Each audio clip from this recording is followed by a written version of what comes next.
Por favor, tomen asiento. Vamos a comenzar.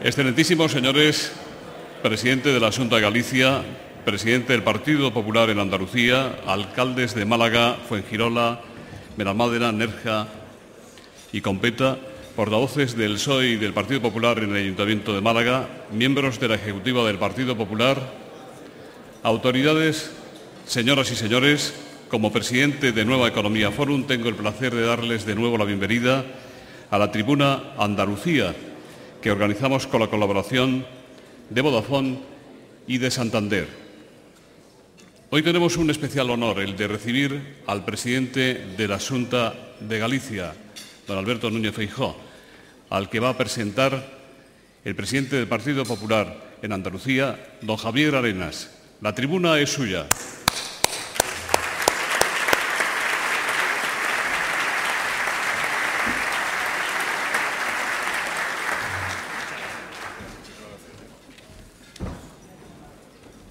Buenos días, Juan. Señor alcalde de la ciudad de Málaga, señora secretaria del Congreso de los Diputados, señor presidente del Partido Popular de Málaga, don Elías, autoridades, señoras y señores. Quiero decirles que para mí, como siempre, es una gran satisfacción volver a estar en mi tierra, en esta tierra malagueña, y en este caso a acompañar a nuestro amigo Alberto Núñez Feijóo en la seguridad de que en absoluto su comparecencia les va a defraudar. Quiero también felicitar a José Luis Rodríguez, que dirige con tanto acierto este fórum, porque ha demostrado, en mi opinión, una gran capacidad en la visión de presente y de futuro, convocando a Alberto Núñez Feijóo, y también agradecer a los patrocinadores de este foro, Vodafone y Santander, que en este caso las corbatas responden a la misma identidad corporativa y en un color muy atractivo para el Partido Popular, su comparecencia también en el día de hoy. Pero independientemente de las corbatas, también les quiero decir que Rajoy nos ha dicho que viniéramos de azul, y aquí estamos haciendo lo que podemos. Independientemente de lo de las corbatas, sí les quiero decir que en esta tierra nuestra, Andalucía, echamos de menos a diario el que existan foros plurales, muchos foros plurales, que nos permitan una reflexión al conjunto de la sociedad andaluza, que es muy plural, y de las fuerzas políticas. Y siempre es positivo que las empresas se impliquen en patrocinar estos foros que nos permiten trasladar las distintas opciones a la sociedad andaluza. Me parece que esta intervención de Alberto Núñez Feijóo ya es un éxito antes de empezar, y es un éxito porque a la vista está su capacidad de convocatoria, y no me refiero solamente a la cantidad, sino también a la calidad, porque también conozco a muchos de los presentes. En esta intervención que me pide José Luis Rodríguez, yo no les voy a defraudar. En primer lugar, no voy a hacer ninguna conferencia, porque ustedes no lo esperan de mí. Y en segundo lugar, tampoco les voy a defraudar, porque yo voy a hablar bien de Alberto Núñez Feijóo, que es exactamente también lo que ustedes esperan de mí. Alberto es una persona con gran vocación por lo público. Yo diría que es una persona con gran vocación de servicio y de los que claramente apuesta por la política con P mayúscula. Él ha sido y es funcionario por oposición de un cuerpo superior. Tuvimos la oportunidad de colaborar juntos en los gobiernos del presidente Aznar, en su caso con mucha eficacia, al frente de dos áreas tan complejas como la Renfe y el Servicio Nacional de Salud, el INSALU. Él fue un brillantísimo colaborador de los ministros Romay y Álvarez Cascos. Ha sido consejero en Galicia, vicepresidente de la Xunta de Galicia, y yo estoy seguro que va a ser un gran presidente para el futuro de Galicia. Jaime García Lloveros, que fue ministro de Hacienda, una de las mentes más lúcidas que yo he conocido en mi vida pública, se empeñaba permanentemente en distinguir a los políticos gestores de los políticos gesteros. El alcalde de Málaga es un político gestor sin duda, don Francisco. Pues bien, Alberto Núñez Feijóo es también un político básicamente gestor. Alberto no malgasta el tiempo en la imagen, en la foto fácil. Alberto dedica su tiempo a buscar medidas concretas y es precisamente, en mi opinión, el antónimo de esa retórica vacía que practican los políticos gesteros. ¿Cuáles son sus principales cualidades, en mi opinión? En primer lugar, capacidad de liderazgo demostrada. Yo creo que Alberto es también un hombre de convicciones, creo que tiene sentido institucional, sabe separar lo personal, lo privado, lo público, también de lo partidista. Yo creo que Alberto es una persona valiente, es un político valiente porque afronta retos de futuro y me parece también que sobre todo es un político moderado y un político tolerante. Su gran mérito, que no le extrañe a ustedes que a mí me provoque una gran envidia sana, su gran mérito, ni más ni menos, que conseguir la alternancia a la primera. No voy a estar yo envidioso, a la primera. Presidente de la Xunta de Galicia a la primera. Eso, desde luego, es su gran mérito. Su gestión, en 3 meses, ha puesto en marcha el cumplimiento del 100% de su programa electoral. A Rajoy, a Alberto, a mí, a Paco, a Elías, a Celia, a Juanma, a todos, nos une algo muy claro. De la crisis podemos salir, tenemos toda la fe del mundo en Andalucía y en España y sabemos que de la crisis se sale con austeridad y sacrificio, se sale con reformas y se sale bajando los impuestos. Entre otras cosas lo sabemos porque ya lo practicamos en 1996. Alberto llega a la presidencia de la Xunta de Galicia. Se encuentra 52 delegados provinciales en la Administración autonómica. Hoy hay 5, no hay 52. Por cierto, te va a sorprender el dato, pero Andalucía hace 15 años tenía un delegado de la Junta por cada provincia. En este momento, 28. Te lo juro, digo, porque cuesta creérselo. 28. Todas las consejerías, organismos autónomos, fundaciones, 28 delegados provinciales de la Junta. La austeridad de Alberto la pondremos en marcha aquí en cuanto gobernemos. Él ya está en Boletín Oficial de Galicia, un importantísimo plan de choque contra la crisis, que se ocupa sobre todo de algo esencial, financiación para pymes y autónomos. En tercer lugar, ha rebajado un 50% el impuesto de transmisiones patrimoniales y el de actos jurídicos documentados. Hoy en Andalucía somos la comunidad autónoma que más impuestos se paga de España y en cuanto lleguemos nosotros aquí suprimiremos el impuesto de sucesiones y donaciones, que prácticamente no se paga en Galicia y no lo pagan 18 millones de españoles. Por lo tanto, en muy pocos meses, ejemplo de austeridad, ejemplo de reforma y ejemplo de bajada de impuestos. Y algo muy importante, yo hablaba antes de los políticos gestores y gesteros, ahora hago otra distinción. Políticos que le crean problemas a los ciudadanos, políticos que le resuelven problemas a los ciudadanos. Alberto en muy poco tiempo ha terminado con una guerra ficticia, falsa, que había en Galicia en torno a las lenguas. Hoy se ha recuperado la completa normalidad con el castellano y el gallego y todos saben que pueden tener las mismas oportunidades con una lengua y con otra. La normalidad de la calle, que habían roto los políticos, ha vuelto a las instituciones en Galicia en el capítulo de las lenguas. Voy terminando, pero les quiero decir algo que es importante. Cuando te nombran un cargo, te hacen ministro o te nombran un cargo importante, de pronto te caen kilos de carisma al día siguiente. Te nombran un cargo y hay mucha gente que descubre que tú eres muy inteligente, que eres un tío muy listo, muy perspicaz, y la verdad es que no lo habían descubierto antes, porque eso de que te nombren un cargo te da un carisma y un peso importante, ¿no? Igual que aquello de la soledad del poder, ¿no? Eso es mentira, solo se está en la oposición. En el poder se está más acompañado que nadie, está todo el día rodeado de gente, ¿no? Bueno, pues a Alberto no le han nombrado nada.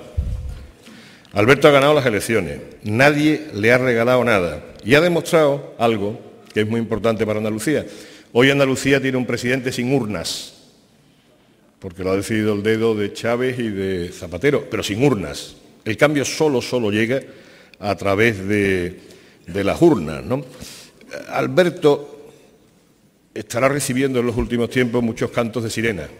Le pasa a todos los triunfadores y yo sé por dónde voy. Alberto, sin embargo, yo creo que es sordo ante los cantos de sirena y nos está demostrando día a día su lealtad y su compromiso para que otro gallego, Mariano Rajoy, que es su amigo, sea presidente del Gobierno. En cualquier caso, hoy con Alberto Galicia es sinónimo de sentido común, de pragmatismo y de consenso. Y el sentido común, el pragmatismo y el consenso, por ejemplo, se echan mucho de menos en la política española y también andaluza. Hemos presentado 1.008 enmiendas a los presupuestos de Andalucía. Nos han rechazado 1.008 enmiendas que hemos presentado a los presupuestos de Andalucía. Querido Alberto, te hemos preparado un programa muy intenso en el día de hoy. Espero que no nos guarde rencor. De aquí iremos a Vélez Málaga, comeremos en Motril, cerraremos en Almuñécar. Y es que con Alberto queremos seguir la misma estrategia con Rajoy, que viene prácticamente todas las semanas. Queremos que Alberto, que en privado se escapa a Andalucía, yo lo sé, no porque me lo diga él, sino porque tenemos concejales en todos los sitios, y a veces me lo pescan por ahí en Jaén y por esos sitios, pero queremos que Alberto profundice y mame todos los problemas y las ambiciones de Andalucía, porque nuestra tierra, Andalucía, es una gran tierra, una magnífica tierra para vivir, pero en su día competiremos con Alberto en algo importante. Él quiere que Galicia sea lo primero de España y lo primero de Europa, y nosotros queremos que Andalucía sea la primera de España y la primera de Europa. Y en eso, lealmente, vamos a competir en el marco de la España común. Él tiene una ventaja en este momento. Andalucía, 25% de paro. Málaga, 27% de paro. Almería, el 30%. ¿Quién nos iba a decir hace 5 años Málaga, 27% de paro, Almería, el 30%? Galicia, el 12,35% de paro. Como la política son las personas, hoy Galicia está mucho mejor que Andalucía. Aquí 1 millón de parados, 300.000 familias sin ingresos. Pero juntos vamos a defender las mismas políticas, juntos vamos a ayudar en el cambio de España, y hoy lo mejor que puedo decir de Alberto es que su política nos da credibilidad a todo el PP de España y muy especialmente al PP de Andalucía. Muchas gracias.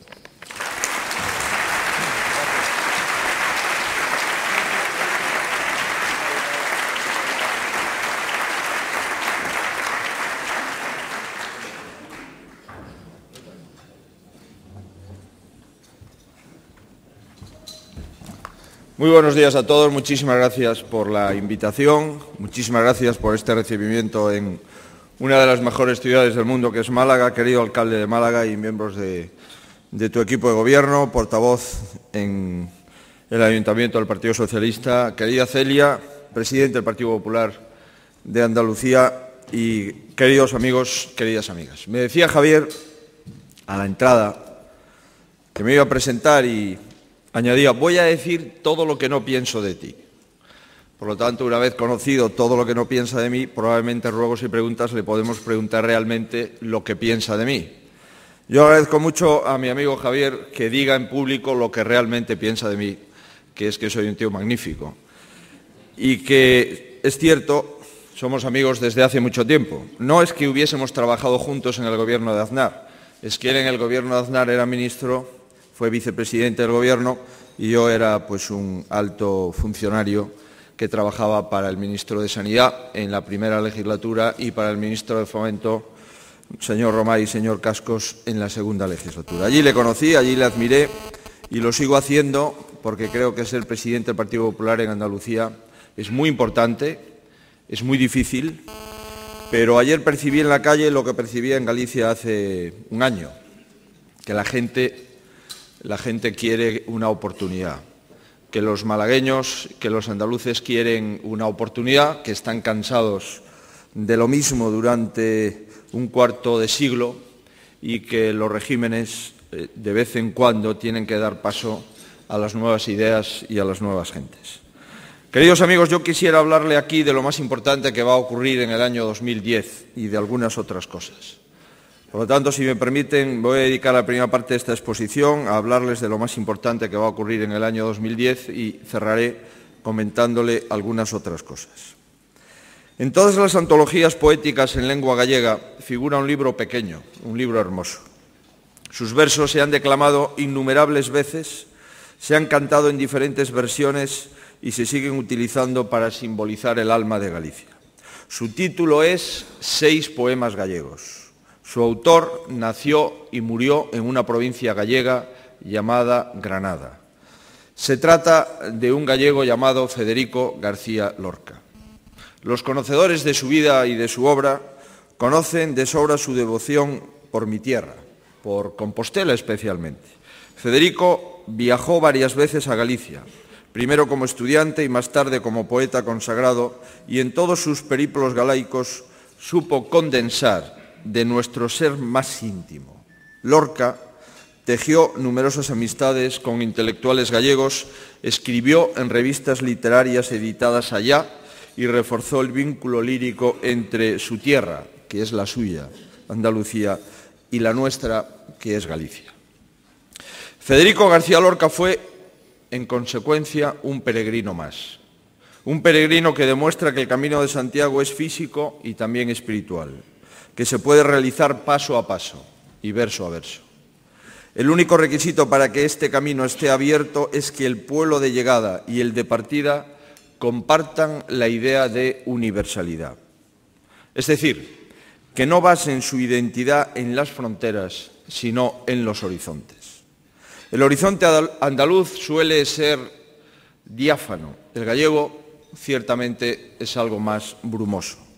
Sin embargo, ni gallegos ni andaluces han entendido nunca su cultura como una coraza defensiva. Lo prueba Lorca y lo prueban los escritores gallegos que no dudaron en considerarlo uno de los suyos. Incluso le regalaron una lengua con la que Federico hizo su propia fachada del Obradoiro a base de palabras que se han vuelto eternas. El éxito del Camino de Santiago y el Xacobeo, de lo que quería hablarles, consiste en reflejar el deseo humano de comunicarse. Todos los caminos se hacen al andar, y al andar cada uno se encuentra consigo mismo y con los demás caminantes. El camino va recogiendo culturas y va recogiendo formas de pensar. Es como un inmenso depósito que atesora experiencias humanas. Por eso la idea de España y la idea de Europa tiene en la ruta compostelana un hito fundamental. En ella, los peregrinos se dan cuenta de sus similitudes. Perciben que no están solos, que forman parte de una comunidad. En el camino, en suma, nacen el prójimo y el compatriota. Por eso el Xacobeo no es una vieja tradición medieval que simplemente actualizamos. El siglo XXI es el tiempo de los caminos y el final de los muros. Sus problemas y sus soluciones dependen de la capacidad que tengamos todos para utilizar los caminos existentes e imaginar otros caminos nuevos. Me refiero a caminos económicos, a caminos culturales, a caminos de cooperación, a caminos políticos y también a caminos tecnológicos. Creo que el Camino de Santiago no es ningún vestigio, sino más bien un anticipo de lo que nuestro tiempo reclama. Galicia quiere actualizar y está actualizando ya ese anticipo para desmentir el mito del atraso que muchas veces se ha ligado injustamente a nuestra tierra, a Galicia. Tenemos energías suficientes, tenemos fe en nuestras posibilidades y tenemos una oportunidad sin parangón llamada el Año Santo Xacobeo, la Galicia del 2010. El Xacobeo del 2010 será el principal espacio de intercambio humano europeo e iberoamericano. Hasta el año 2021 no habrá otro Xacobeo. Y lejos de lo que pudiese suponerse, cuando este nuevo gobierno, del que formo parte, asumió sus responsabilidades, a 8 meses del inicio del año 10, nada o casi nada estaba hecho. En apenas un mes, la Xunta de Galicia agilizó el proceso, completó el equipo, buscó la implicación de todos y puso en marcha las bases para una programación que garantice un Xacobeo histórico, un Xacobeo austero, un Xacobeo cultural, un Xacobeo espiritual y un Xacobeo tecnológico. Un Xacobeo llamado a marcar una década, por lo que me por lo que permítanme que emplee esta tribuna para invitarles a todos ustedes a que lo disfruten y visiten en la Galicia del 2010, al menos una vez durante el próximo año. Hoy, más que nunca, Galicia se encomienda al apóstol Santiago, para que nos dé el tesón necesario para buscar lo mejor en esta época de crisis, en esta época de depresión, en esta época de desmoronamiento de los sectores productivos, en esta época, por qué no decirlo, de mucho escepticismo y de gran desánimo social. Y hoy más que nunca se imponen, en nuestra opinión, 3 pautas de comportamiento político. El primero, el del rigor y el de la austeridad. El segundo, el de la procura de los mejores profesionales para sacar adelante las cosas públicas. El tercero, la eficiencia en la gestión. En la gestión pública también se puede ser eficiente. No solamente en Vodafone y en el Banco Santander. Las empresas van bien no por el hecho de ser empresas, sino por el hecho de tener buenos gestores. Las administraciones públicas, los gobiernos, los organismos, los servicios públicos van bien o mal no por el hecho de ser públicos, sino por el hecho de sus gestores, de sus directivos, de las decisiones, de las prioridades. Estos principios son los primeros pasos que guiaron el inicio de nuestra responsabilidad cuando iniciamos hace 8 meses el gobierno de los intereses generales de los gallegos.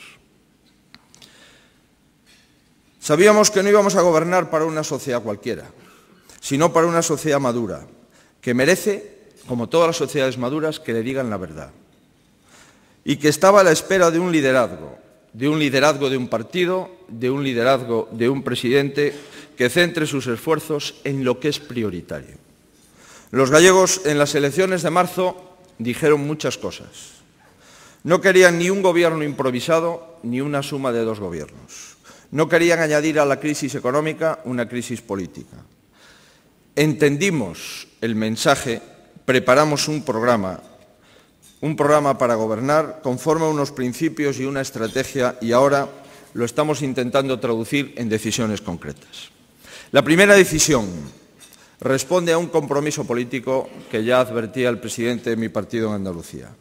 Un compromiso político de forma y de fondo. Un compromiso político no para los primeros meses, sino un compromiso político que inspire toda la legislatura. El principio de austeridad es uno de los principales compromisos que hemos asumido como una forma permanente de entender nuestra acción política. Una austeridad que no se debe traducir en una reducción del gasto directo, sino en la idea de asignar eficientemente los recursos a la Administración, en la idea de seleccionar todas y cada una de las decisiones desde el prisma de la eficiencia y desde el prisma de la eficacia. En el marco de este esfuerzo, algunas de las medidas más significativas que hemos tomado en los primeros 3 meses fue aprobar un plan de austeridad de más de 144 millones de euros, más de 25.000 millones de pesetas.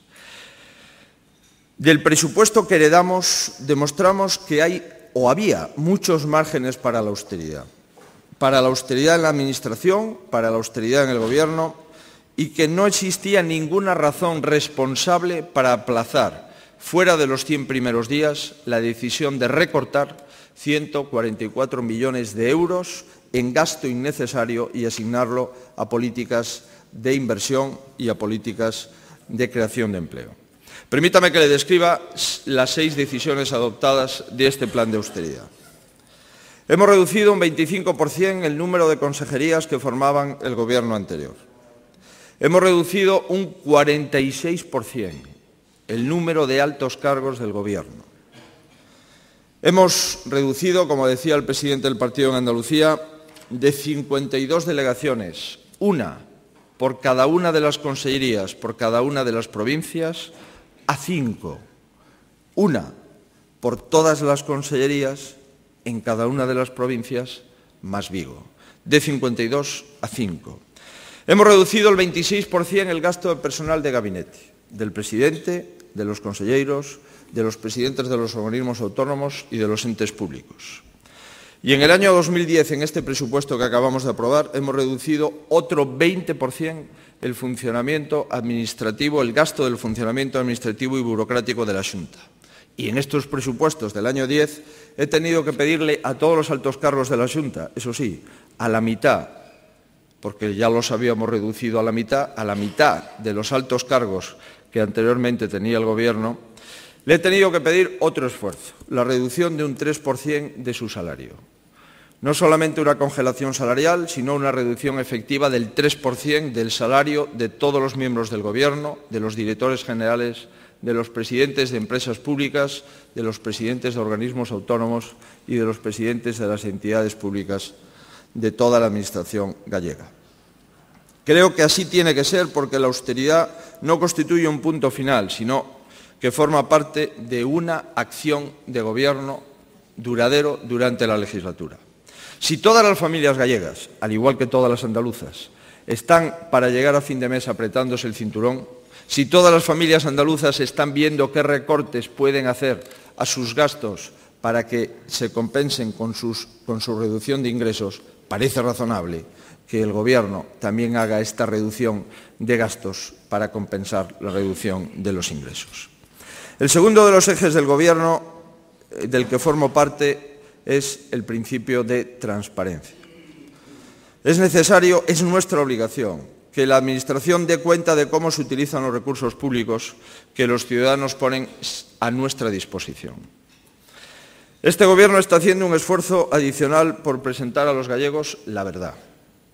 La verdad de cómo nos encontramos en las arcas públicas.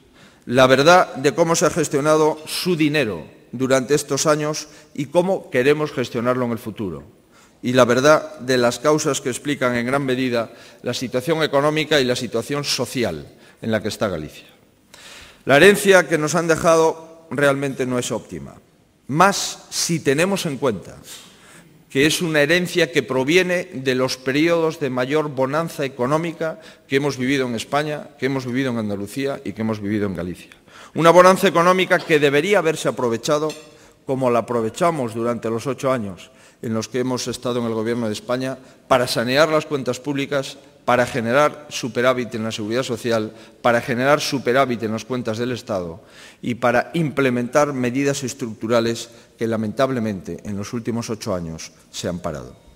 Desde el punto de vista presupuestario nos hemos encontrado con una desviación de 1.200 millones de euros, es decir, de cada 100 euros del presupuesto del año 2009, de cada 100, 10 no existían. O bien ingresos ficticios que realmente no se iban a producir, o bien gastos que estaban sin presupuestar.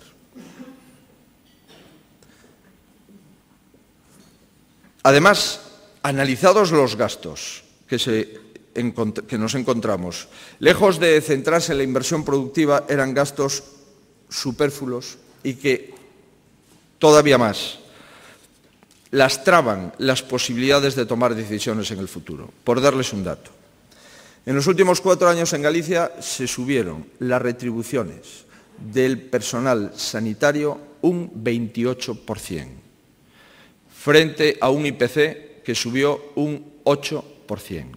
No es que hubiesen contratado más médicos o más personal de enfermería u otro personal en el Servicio Gallego de Salud, no. Con el mismo personal, un incremento retributivo del 28% frente a un IPC del 8% significa, como ustedes se pueden imaginar, una decisión tremendamente compleja, tremendamente discutible y, en mi opinión, tremendamente errónea. Un Gobierno tiene la responsabilidad de dar soluciones, de adaptarse a la coyuntura de cada momento, de ser ágil en la toma de decisiones. Y por eso el tercer principio con el que hemos trabajado, junto con el principio de austeridad y el principio de transparencia, es el de actuar rápidamente, con la mayor rapidez y con la mayor agilidad posible. Las acciones de nuestros primeros meses se han centrado en los sectores estratégicos más castigados por la crisis, el sector lácteo y el sector del automóvil.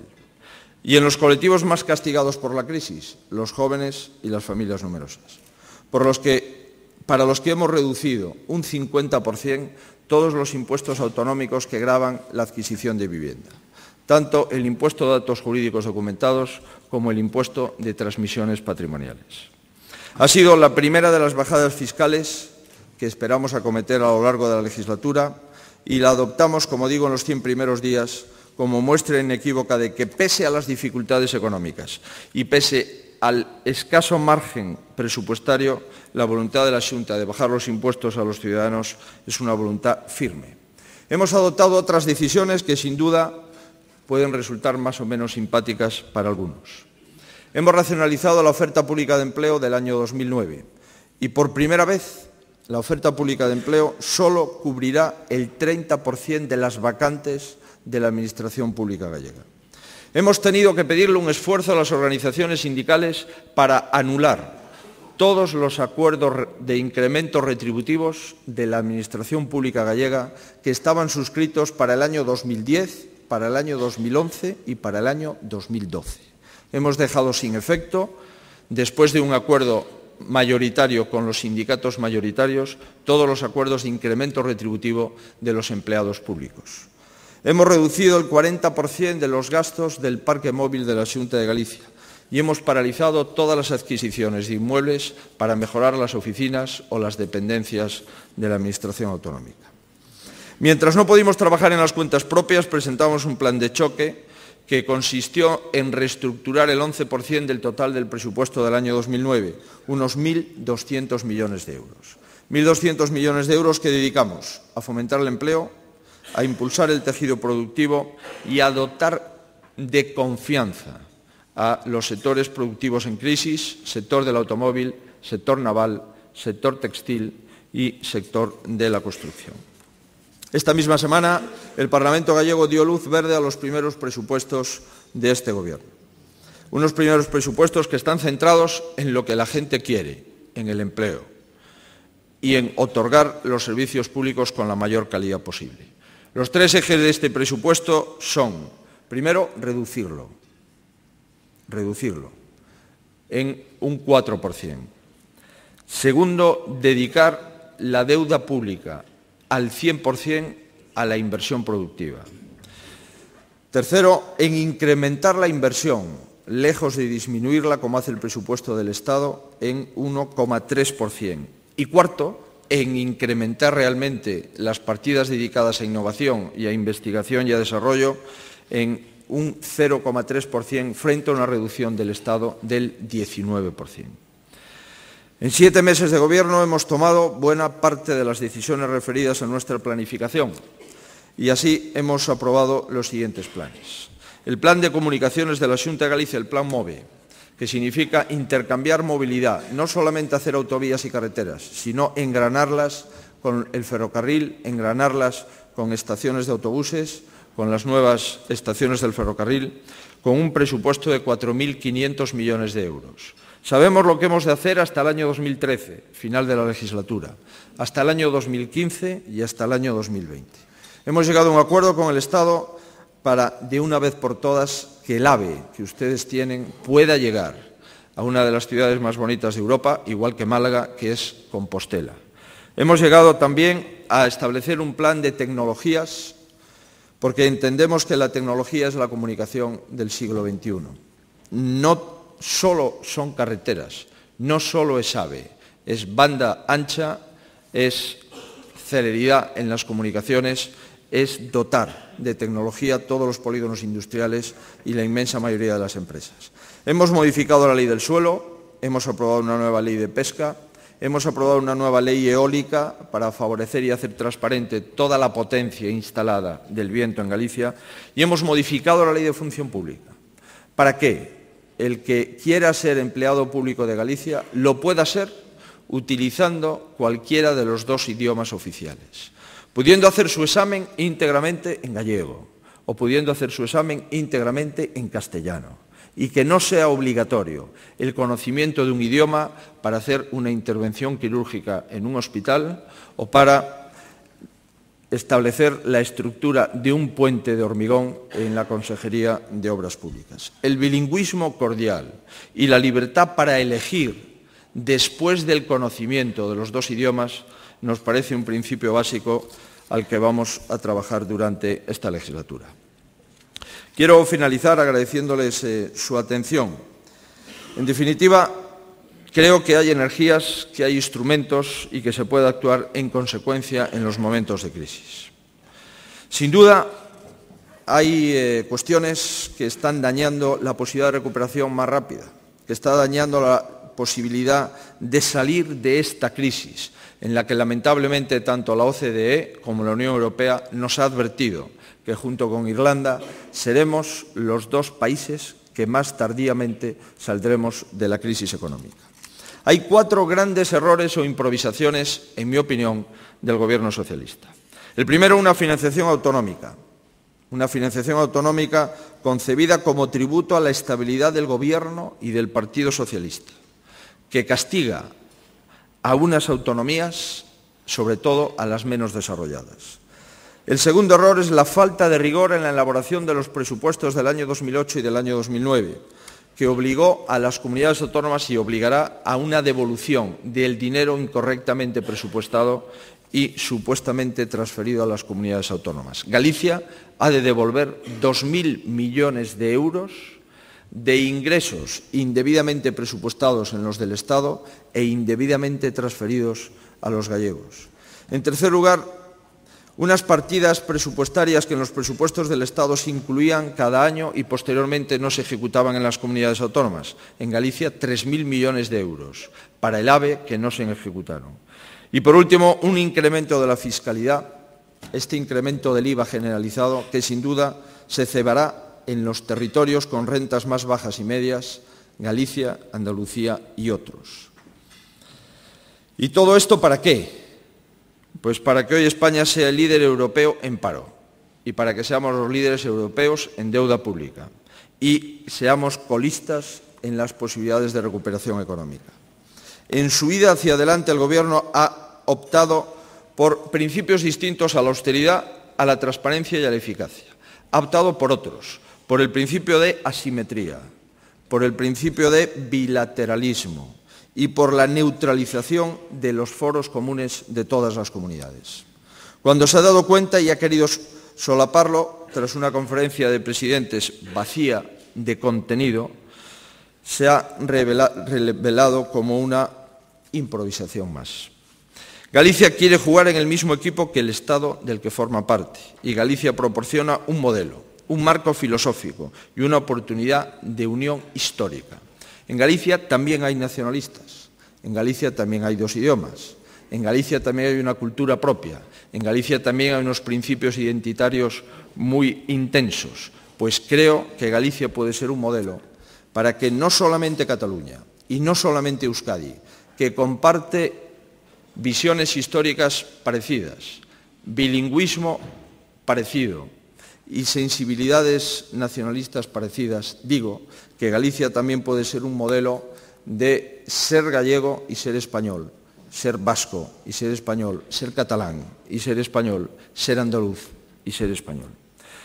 Queremos, en definitiva, compartir con ustedes, al igual que como empecé, decía Lorca, queremos compartir con ustedes el sueño del Xacobeo 2010. Igual que compartimos otro genio andaluz, Picasso, que camino de un colegio de Coruña vio la paloma que inspiró su obra, la torre de Hércules que incluyó en sus pinturas tempranas. Como ven, son ilustres los peregrinos que abrieron ese camino que ahora les propongo continuar. Allí les espera una Galicia, en lo que lo viejo y lo nuevo están hermanados. Una tierra donde la palabra extranjero no existe porque está habituada desde tiempo inmemorial, desde el siglo VII, a acoger peregrinos de toda Europa. Una comunidad que basa su identidad en incorporar identidades y no en aislar identidades. Allí tienen su casa. Al llegar, lean por favor las palabras que un día imaginó Lorca, su poeta, que también es el nuestro, cuando describió la fachada del Obradoiro, la fachada de la Catedral de Santiago. Permítanme, en los 3 minutos que quedan, explicarle lo más importante que va a ocurrir en la segunda década del siglo XXI, en el año 2010, a través de unas imágenes que traigo de Galicia. Más nada y muchas gracias.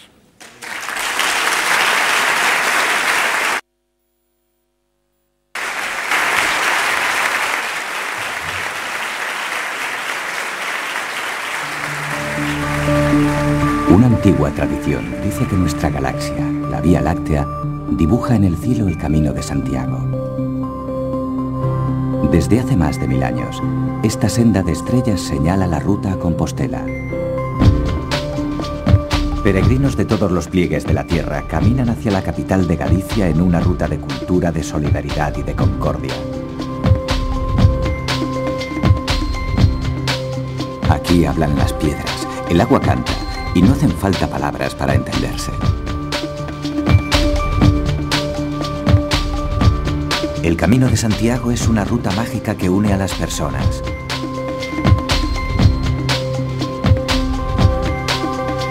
Una experiencia, una aventura para vivirla paso a paso.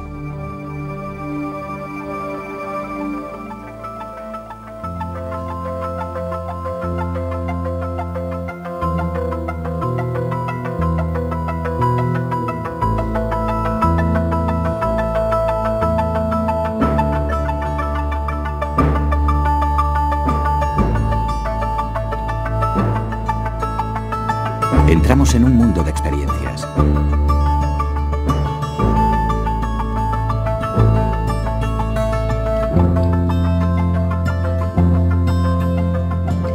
Un camino de sabores.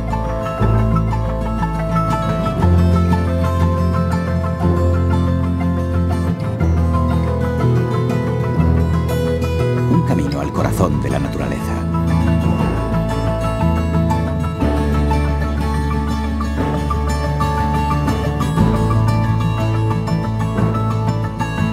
Un camino de cultura y de contrastes.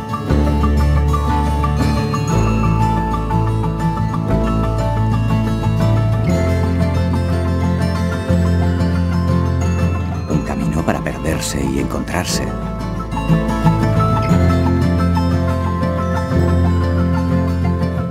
Cada experiencia es única. Hay tantas rutas como quieras andar.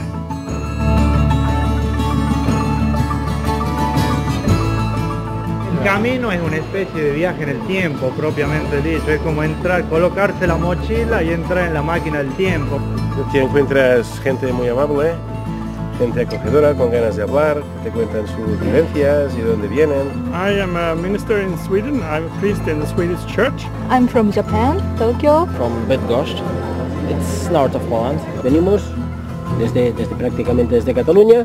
Y cada año hacemos un trocito aproximadamente de 100-120 kilómetros. I did already 2,100 kilometers or something now. It's really nice. I love it. Hay un lenguaje común a todas las personas que hacemos el camino que te llega al interior, que es el amor de las personas. Muchas veces no te entiendes con alguien y solamente con los gestos o porque te quieres entender, te entiendes. Aunque todo el mundo tiene diferentes razones, personalmente compartía la misma finalidad, así que es como vamos ahí, es como una sensación que nunca se encuentra en otros lugares. El camino is, for me, it's like a life. It's similar to life. There is a hard way or maybe easy way. First of all, we met a lot of sympathetic and nice people. There was especially Spanish. Many people who want to help us, who invite us. Hello. Hello. Many friends. You see, we are all together. Si todo el mundo que hacemos el camino, cuando llegásemos a nuestras ciudades, a nuestros países, actuásemos igual que actuamos en el camino, viviríamos en un mundo que no sería un mundo, sería un paraíso. The camino brought me faith, so I can do it. I can do it.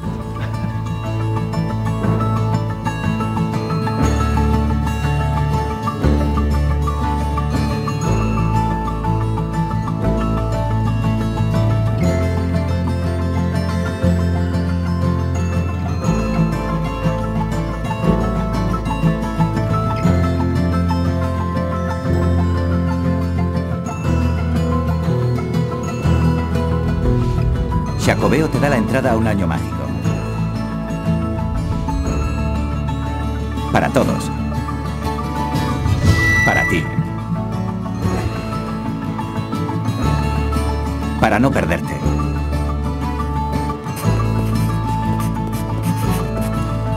Una oferta única.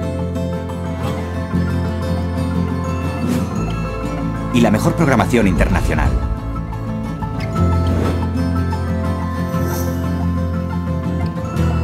El mundo sale a tu paso. Galicia espera. Ya estás en camino.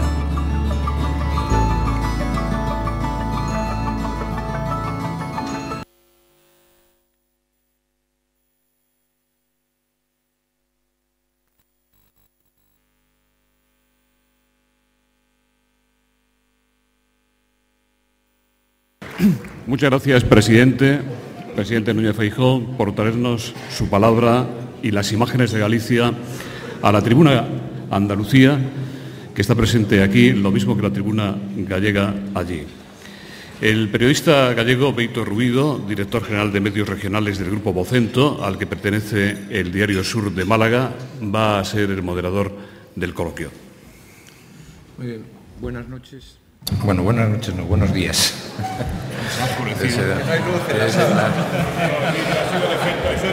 Exacto, exacto. Bueno, esto es para que vean lo misteriosa que puede llegar a ser Galicia. Vamos a ver, tenemos una serie importante significativa de preguntas. Como se suele decir en los programas de radio, tenemos colapsada casi la centralita, pero todavía, si quieren hacer alguna pregunta más, la sumamos al amplio catálogo. Empezamos, en primer lugar, por Sergio Cabezas, que pregunta ¿qué soluciones cree usted que puede tener el sector lácteo para salir de la crisis? Bueno, muy brevemente, el sector lácteo, lo primero que hemos de admitir es que es un sector estratégico de la economía española y que si no cuidamos el sector lácteo, dentro de muy poco tiempo vamos a depender del precio de la leche que marquen los alemanes y los franceses. Por lo tanto, si consideramos el sector lácteo, como en su día fue el sector de los cítricos, el sector del aceite, sectores que había que proteger, pues consideraremos que habrá un avance en este sector. ¿Por qué? Porque España produce menos leche de la que consume y, en consecuencia, no tiene ningún sentido que si tenemos menos producción de consumo tengamos problemas para mantener ese sector. Y, en segundo lugar, porque hemos hecho unas negociaciones en la Unión Europea francamente malas y eso está conllevando a que los excedentes de leche de Centro Europa se estén colando en la frontera española a través de camiones cisterna con un precio por debajo del coste, y eso está prohibido por las reglas de competencia de la Unión. Hay dumping y el dumping está prohibido en la Unión Europea.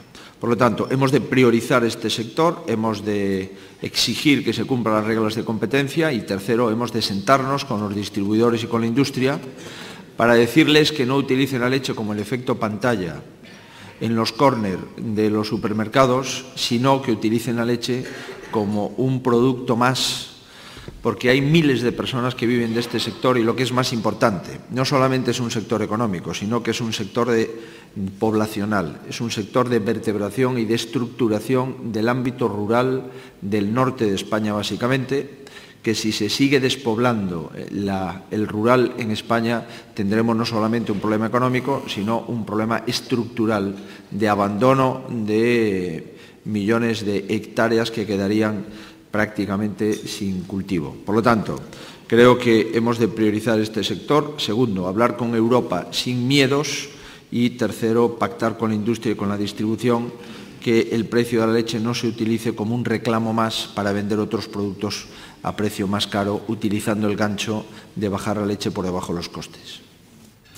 Siguiente pregunta. José Palacios, de Telecinco, pregunta ¿qué tipo de concesiones cree usted que ha hecho el Gobierno central para favorecer la vuelta de Aminatu Haidar al Sáhara? Bueno, no lo sé. Y yo, sobre lo que no sé, intento ser prudente. El Gobierno de España ha cometido un grave error, que es aceptar a una persona que le retiran su pasaporte y que la expulsan de un país.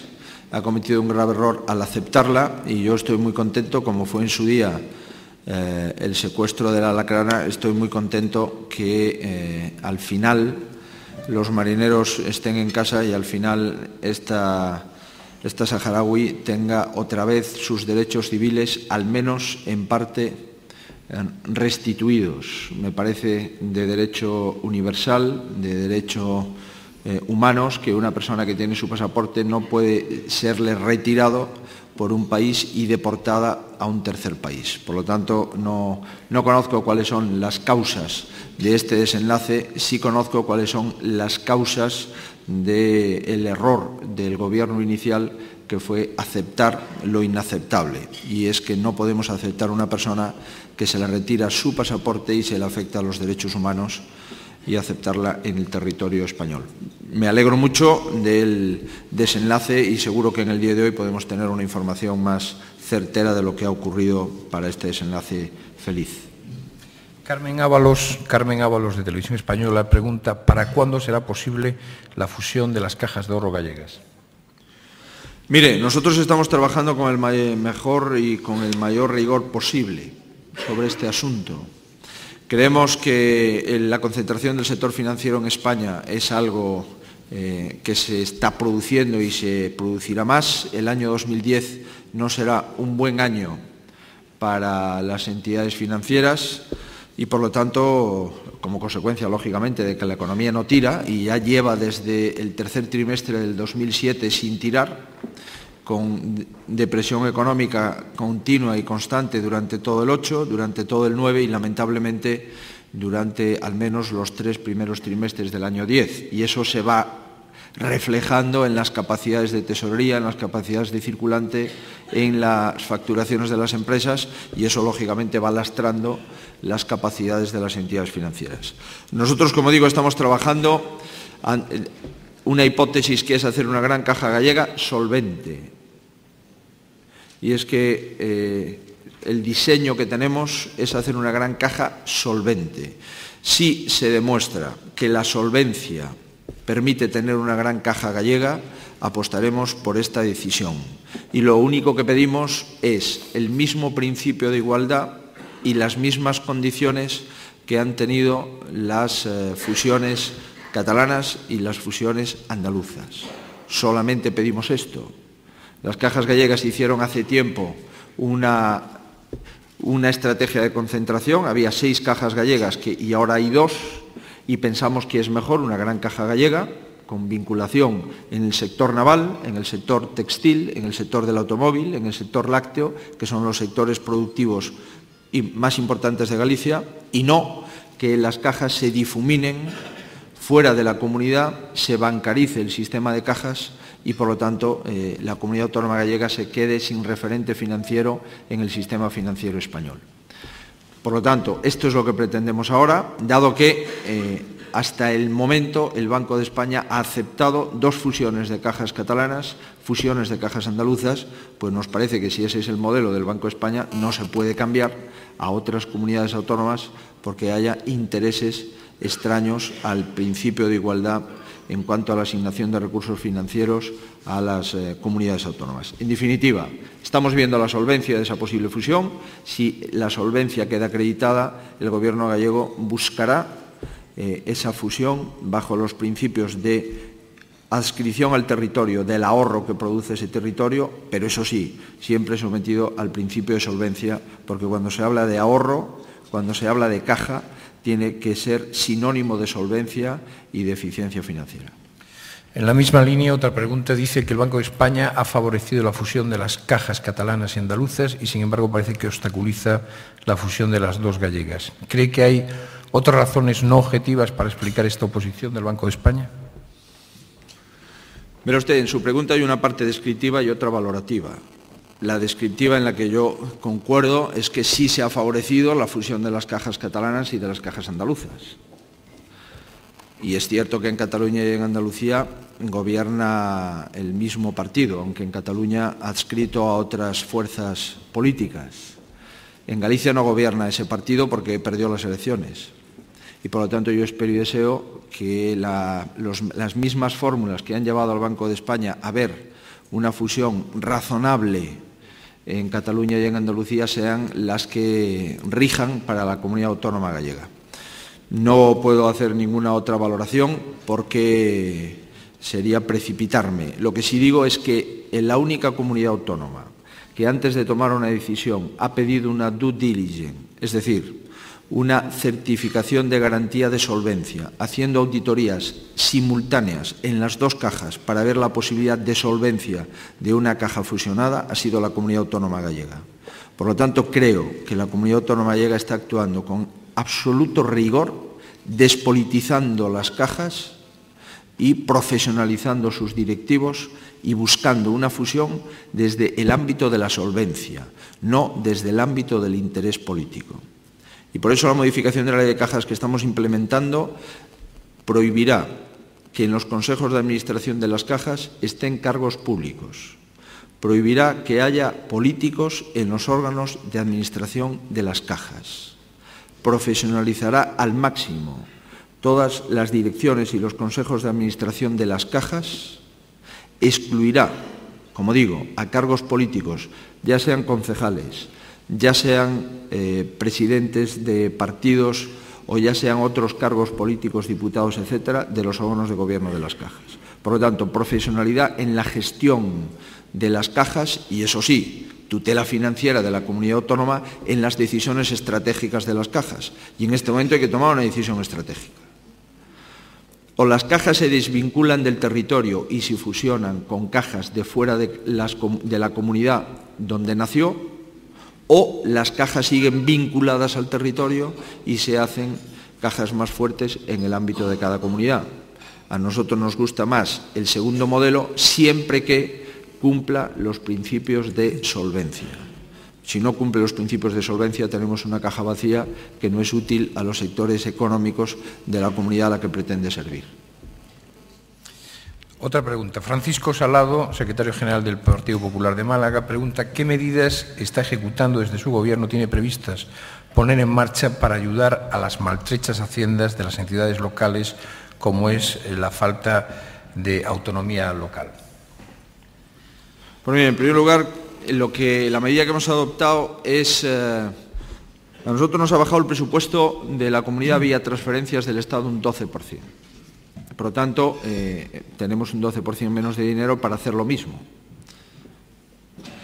Lo segundo, el Estado ahora nos pide 2.000 millones de euros porque en el año 2008, que había elecciones en España, y en el año 2009, que había elecciones en Galicia, infló los ingresos que una vez liquidado el ejercicio 2008 y 2009, se acreditan que esos ingresos estaban inflados y el dinero que mandó a la Comunidad Autónoma Gallega hay que devolverlo.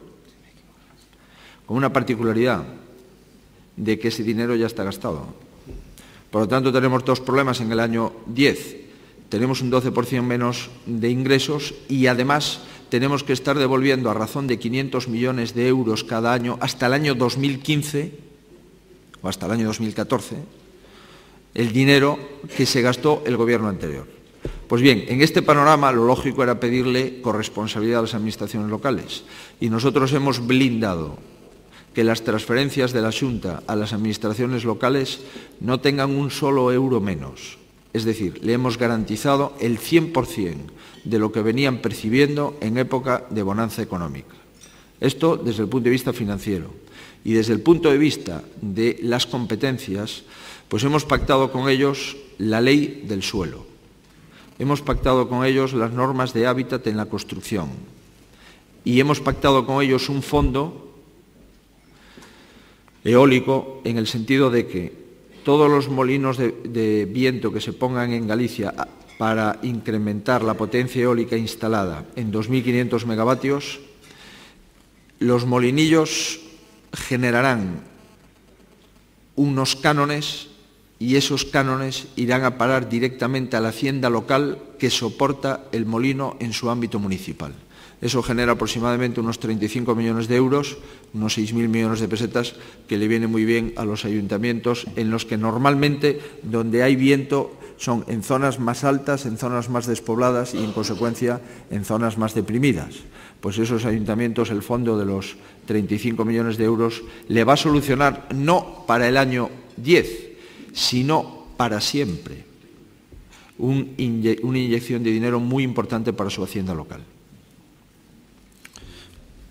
Otra pregunta.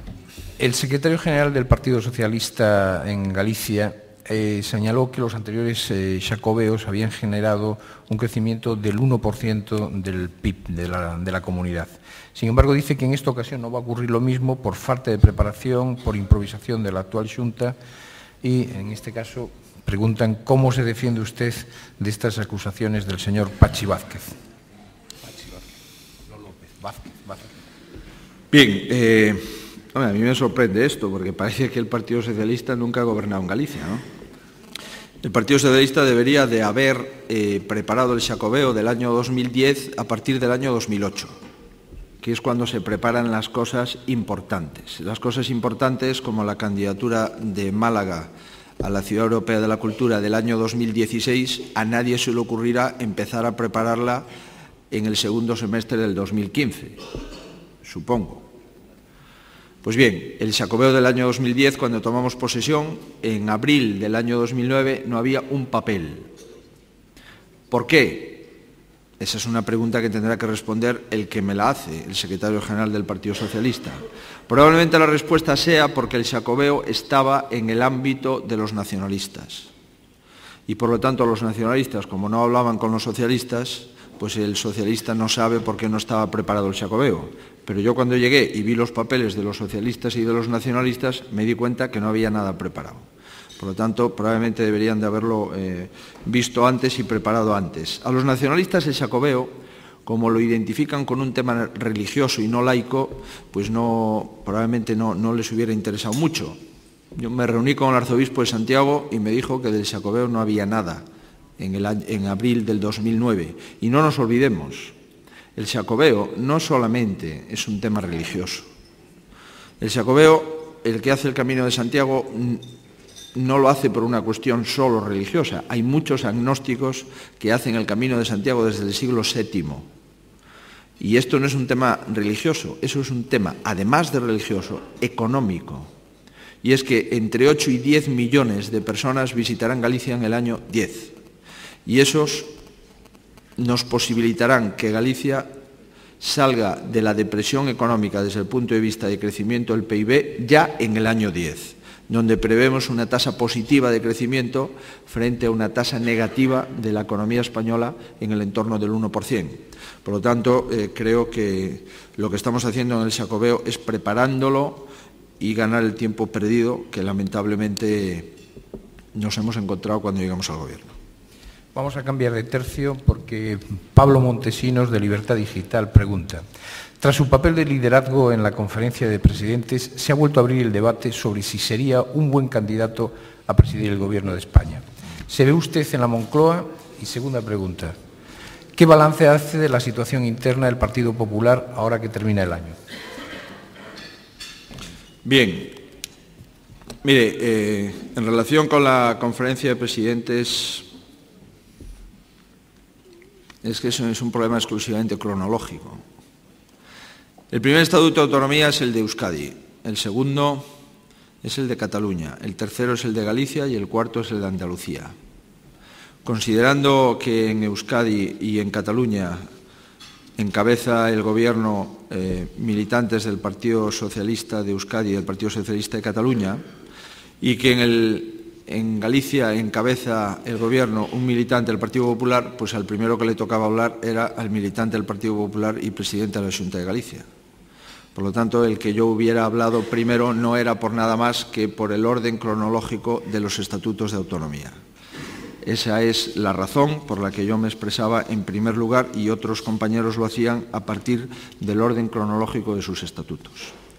Segundo, en la conferencia de presidentes nosotros no fuimos con ningún principio de obediencia debida ni habíamos hecho ningún voto previamente de fidelidad y de lealtad a un gobierno que no es fiel ni leal con las comunidades autónomas. Y durante 3 años, que fue el periodo entre la última conferencia y esta, los presidentes de comunidades autónomas no fuimos llamados para nada, para debatir de nada.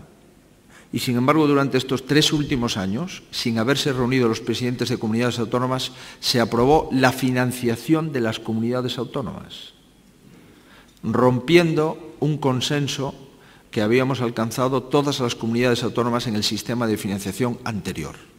Si es grave pactar un sistema de financiación para todos, solo entre unos cuantos, es mucho más grave romper el consenso alcanzado entre todos en algo tan fundamental, en cómo repartimos el dinero que es de todos. Pues bien, no fuimos llamados a la financiación, ni fuimos llamados ni consultados sobre el incremento de impuestos más importantes de esta democracia que se está produciendo o se producirá a partir del año 10 en la mayoría de los impuestos que gravan el consumo y en el impuesto fundamental que grava el consumo, que es el incremento del IVA. Ni fuimos consultados, por supuesto, durante estos 3 años sobre ninguna medida concreta frente a la crisis económica. Pues como teníamos, por lo tanto, nuestros compromisos en el ámbito de la sociedad y en el ámbito de los 4 millones de parados, que, por cierto, si cogemos todos los parados y los metemos en una comunidad autónoma, sería la 5ª comunidad autónoma más poblada de España. Pues los parados tenían que estar representados. Y nosotros representábamos también a los ciudadanos que están parados en las comunidades donde trabajamos y en España. Por lo tanto, lo que hicimos simplemente por un criterio de prudencia es no añadir más improvisación a una política improvisada. Y la responsabilidad de gobernar exige y si ustedes se reúnen esta mañana aquí sin saber quién va a dar la conferencia,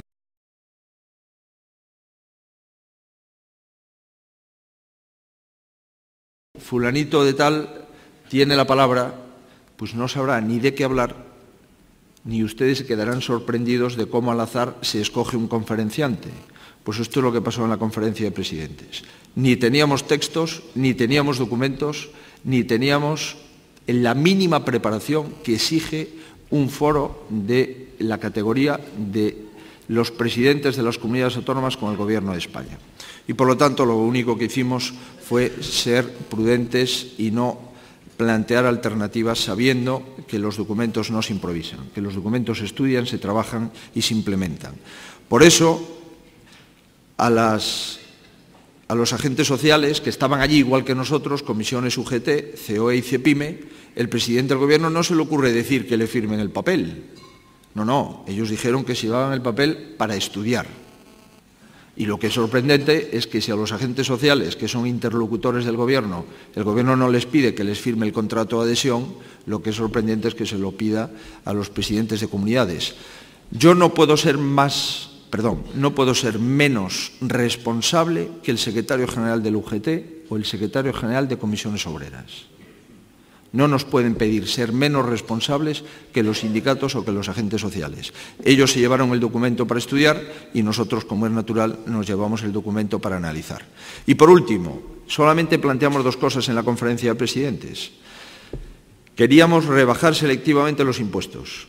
El impuesto del IVA a los agricultores y ganaderos, el impuesto de la renta a los autónomos y el impuesto de sociedades a las pequeñas y medianas empresas. Se nos dijo que no. Y queríamos rebajar las cuotas de la Seguridad Social para incentivar determinadas contrataciones de personas que están en el paro. Y se nos dijo que no, a pesar de que recordamos que cuando rebajamos las cuotas en la Seguridad Social en el acuerdo del año 1997, que por cierto, don Javier Arenas era protagonista de ese acuerdo con los sindicatos, eso funcionó. Y se nos dijo que no. Ni rebaja selectiva de impuestos ni rebaja de cuotas de la Seguridad Social. Se pueden ustedes imaginar que si los 2 temas más importantes que propone 8 presidentes de comunidades se dice que no, no parece razonable que nosotros tengamos que decir que sí a cosas en las que no estamos de acuerdo. Yo creo que decepcionaríamos a Pablo Montesinos de Libertas Digital si no repreguntamos 2 preguntas que había en su intervención. Era, ¿se ve usted en la Moncloa? Bueno, pues yo veo usted que aquí se pregunta de temas muy serios y se contesta de temas muy serios. Y esta parte de la última pregunta probablemente no merezca esa calificación, por lo menos desde el punto de vista de la respuesta. Verá usted, la política de Estado se puede hacer desde las comunidades autónomas.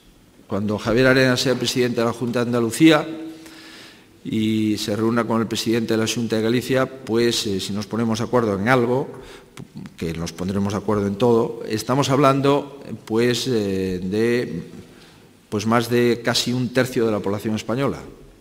y también se hace política de Estado desde las comunidades autónomas. Esa será mi aportación a la política de Estado, trabajar desde Galicia para intentar ser una voz más dentro del concierto del Estado español y de la nación española. Por lo tanto, yo me veo enfrente a la Catedral del Obradoiro, que es la residencia oficial del presidente de la Xunta, y desde allí también se puede hacer política de Estado, trabajando y defendiendo los intereses generales de una parte del Estado que es Galicia. En Moncloa veo a un paisano mío que es el sinónimo del sentido común, el sinónimo de la confianza, y es un tío del que te puedes fiar. Y hoy por hoy España necesita un presidente del que te puedas fiar. Yo ya lo tengo, se llama Mariano Rajoy, por si ustedes no lo conocían, y es gallego igual que yo.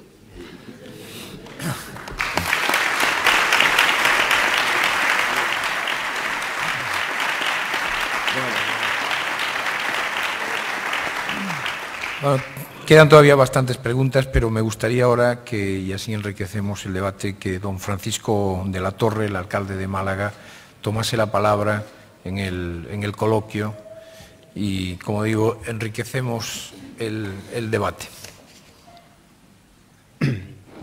Hago de pie, con mucho gusto. No, a mí me ha sorprendido la intervención de Alberto Núñez Feijóo por el ejemplo que ha expuesto aquí de un gobierno que en poco tiempo es capaz de dar la vuelta a una trayectoria y plantear ante Galicia y ante España una política de austeridad, de eficacia, eficiencia y transparencia, como él ha dicho, ¿no? Y realmente la reflexión que hago, más que pregunta, es, teniendo esos ejemplos, teniendo esa demostración, lo que cabe esperar es que todas las administraciones del ámbito nacional, del ámbito autonómico y del ámbito local hagan ejercicios parecidos. Porque la gente espera eso. Estoy convencido que la gente espera que de las administraciones públicas en etapa de crisis se trabaje en una dirección, si no 100%, lo que ha dicho Alberto Núñez Feijóo, muy parecida a esa. Y también me ha sorprendido muy gratamente esos compromisos de inversión potente, a pesar de la crisis, compromisos con la innovación. No hace mucho en esta misma sala hablamos de este concepto, de la necesidad de trabajar en esa dirección. Y la pregunta que haría es, en la medida en que Galicia es una región periférica, igual que Andalucía, respecto a Europa, las más alejadas de esa unión con Europa que es el Pirineo, bien sea por el País Vasco o por Cataluña, ¿cómo piensa que hay que tomar medidas adicionales y cuáles podrían ser que facilitaran la convergencia con Europa? Porque ese alejamiento parece, no digo que sea la causa esencial, ¿no?, pero que mientras más cerca de Europa, más desarrollo hay, ese cuadrilátero País Vasco, Madrid, Valencia, Cataluña, Valle del Ebro, etcétera, y el resto, conforme nos alejamos físicamente, estamos con menos desarrollo. Parece que hay que hacer un plus adicional, un esfuerzo adicional por parte de las administraciones territoriales, tanto la autonómica como las locales. ¿Qué cree, en su opinión, que cabe hacer en materia de innovación, en materia de calidad de la enseñanza, en materia de igualarnos plenamente con Europa, en recursos humanos, que es la clave al final del desarrollo? ¿Cómo contempla eso? Y quiero felicitar también a Alberto Núñez Feijóo porque ha dado un ejemplo de cómo resolver con una facilidad inmensa ese problema de compatibilidad del nacionalismo con la racionalidad, por decirlo de alguna manera, ¿no? Esos ejemplos que ha puesto son muy expresivos. De modo que enhorabuena, felicitación por lo hecho. Vamos a seguir con mucho interés los efectos de esa política de reducción de impuestos en materia de transmisiones patrimoniales, etcétera, y de eficacia en la inversión. Y queda ahí las preguntas que he tratado de plantear. Muchas gracias. Muy bien, alcalde, pues muchas gracias y enhorabuena porque he leído una clasificación de los mejores alcaldes de España y he tenido el honor de ver al alcalde de Málaga como uno de las ciudades, el alcalde de las grandes ciudades de España, el mejor. Yo lo suscribo al 100%, aunque no fui preguntado y por lo tanto no pude emitir mi voto. Yo creo que eso, bueno, todo el mundo habla del I más D más I y, bueno, y nos quedamos en el I más D más I, pero lo cierto es que la mano de obra española es una mano de obra que se le paga en euros y, por lo tanto, el euro es una moneda muy cara hoy en el mundo.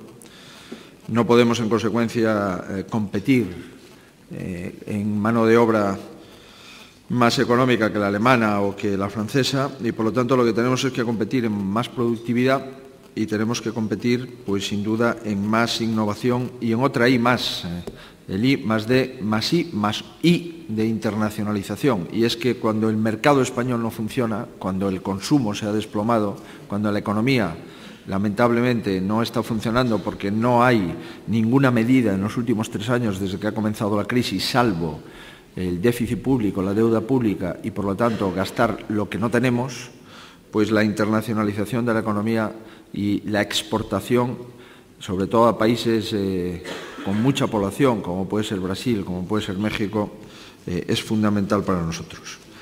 La calidad de la enseñanza, sin duda, es un tema fundamental porque de las 200 primeras universidades del mundo no hay ninguna española. Y eso nos debe de hacer reflexionar, ¿no? Mucho.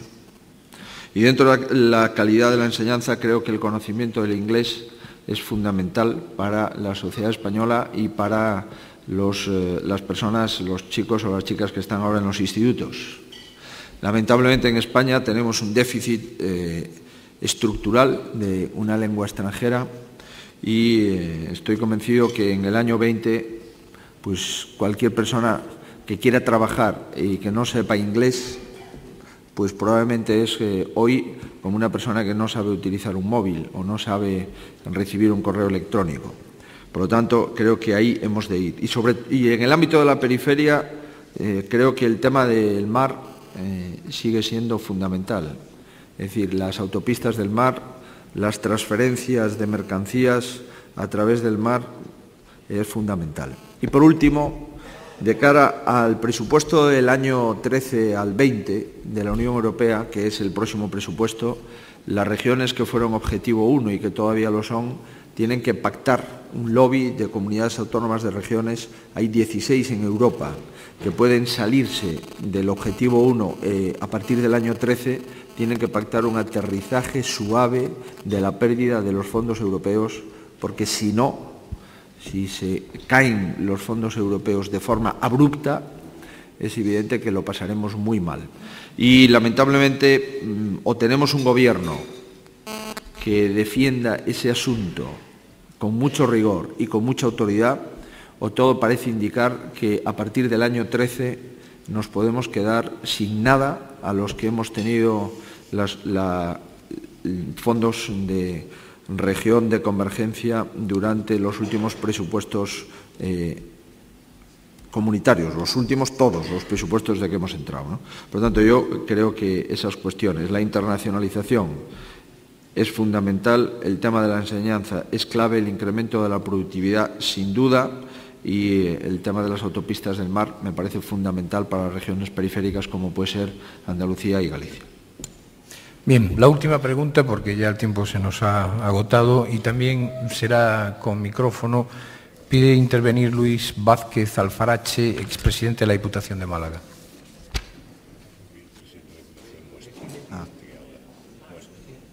Muchas gracias. Buenos días, presidentes. La verdad es que soy un poco inconformista en el sentido de la respuesta que se ha dado a la falta de recursos de las entidades locales. Estamos viendo en nuestro entorno cada día cómo crecen, por decirlo de una forma coloquial, le crecen los enanos a los ayuntamientos en el sentido de que tienen menos recursos y más situaciones a las que atender. Sin ir más lejos, creo que en Jerez hay planteado una especie de ERE para poder salir adelante. Y son infinidad los municipios de Málaga que están viendo cómo la situación económica empeora día a día. Si no tengo malentendido, hace un par de días o 3 oí que en la comunidad gallega 5 concellos habían entrado en una situación complicada económicamente hablando.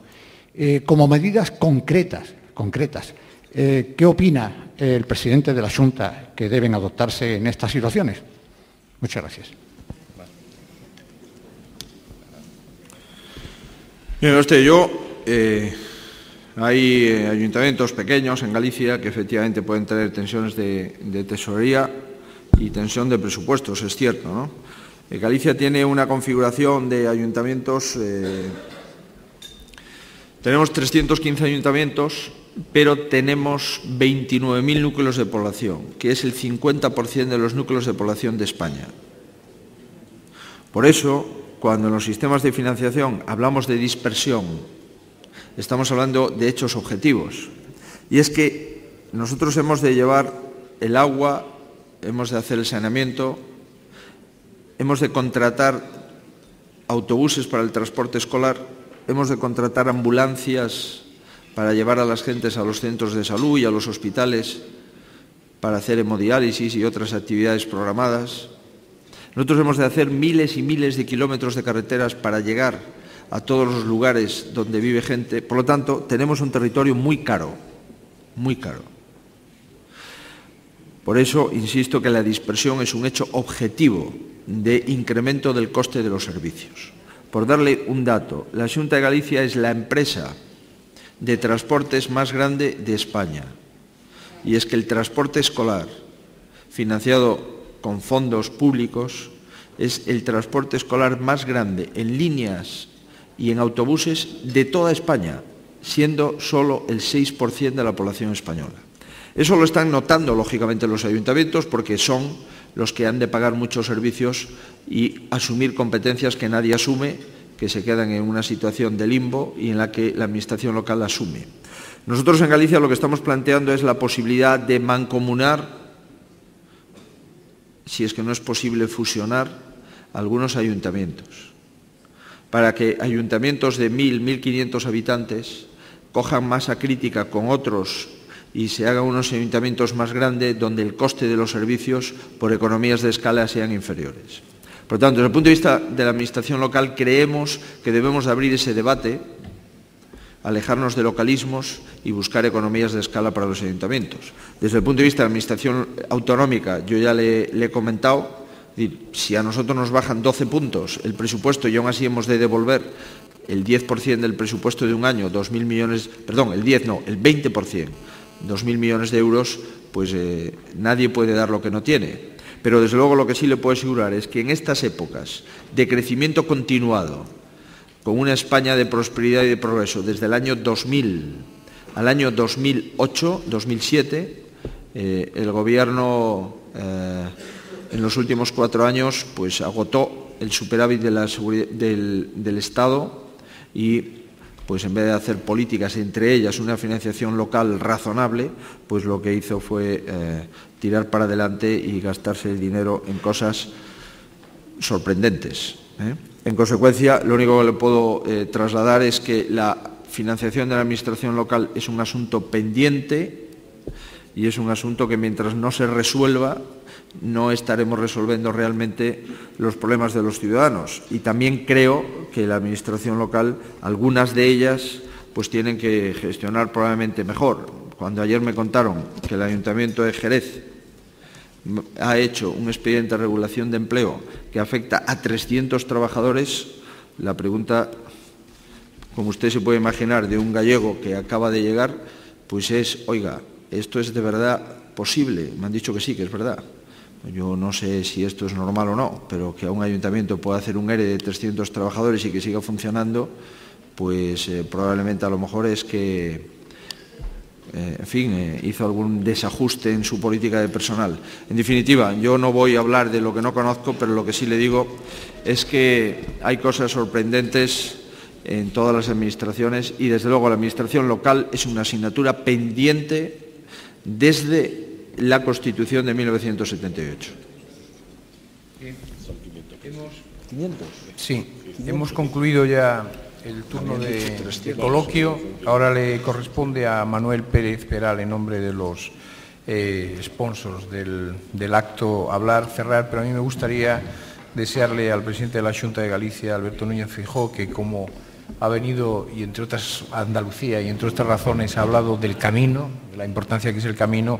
Un poeta griego, aunque en Andalucía y en Galicia hay muy buenos poetas, pero un poeta griego, Cavafis, decía siempre que el mejor deseo que se le puede hacer a una persona, y sobre todo a una persona que está al servicio del interés general y del bien común, es que tu camino sea largo. Así que ese es el deseo con el que cerramos el coloquio, que el camino de Alberto Núñez Feijóo sea largo. Y Manuel Pérez Peral tiene la palabra. Excusando en primer lugar la ausencia del director territorial del banco, que le surgió un imprevisto ayer y no ha podido estar, en nombre de Vodafone y de Banco Santander, agradecer al presidente de la Xunta la visión que nos ha dado sobre la situación en Galicia, agradecer también a don Javier Arenas la ilustración y la presentación que nos ha hecho del presidente, y al alcalde de Málaga, pues agradecerle la hospitalidad que siempre nos brinda en estos actos, y a todos ustedes pues agradecerles la asistencia y desearles unas felices fiestas. Muchísimas gracias.